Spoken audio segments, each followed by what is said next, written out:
নমস্কার বন্ধুরা, সীমা রান্নাঘরে সবাইকে স্বাগতম। এখানে দেখুন আমি চাল নিয়েছি, চালগুলো ভেজে নিয়েছি। আজকে আমার শাশুড়ি মা আজকে পুরানো একটা রান্না করে দেখাবে আপনাদেরকে, নতুন একটা রেসিপি আনার চেষ্টা করলাম আমি। এখানে আমি চালগুলো ভালো করে ভেজে নিলাম। এখানে মুগ ডাল আছে, মুগ ডালটা আমি ভালো করে ভেজে নেব। এবার চালটা ভাজা হয়ে গেছে, মুগ ডালটা ভাজা হয়ে গেছে, একসাথে মিক্সড করে দিলাম।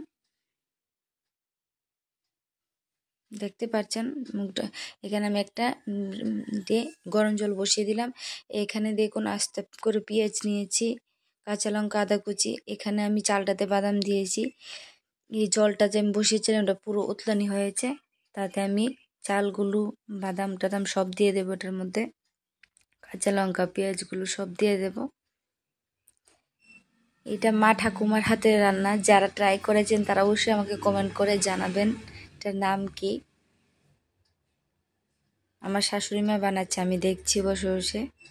ভালো লাগলে আমার চ্যানেলটাকে অবশ্যই সাবস্ক্রাইব করে দেবেন। যারা যারা করে দিয়েছেন তাদেরকে অসংখ্য ধন্যবাদ। এখানে আমি উনুনে রান্না করছিলাম। দেখুন চালটা আমার মোটামুটি ফুটে গেছে। এই দেখুন, সত্যি বন্ধুরা অসাধারণ লাগছিল যখন খেয়েছিলাম। দেখতে পেলেন কতটা সুন্দর হয়েছে। আমার সাথে থাকার জন্য অনেক অনেক অনেক ধন্যবাদ।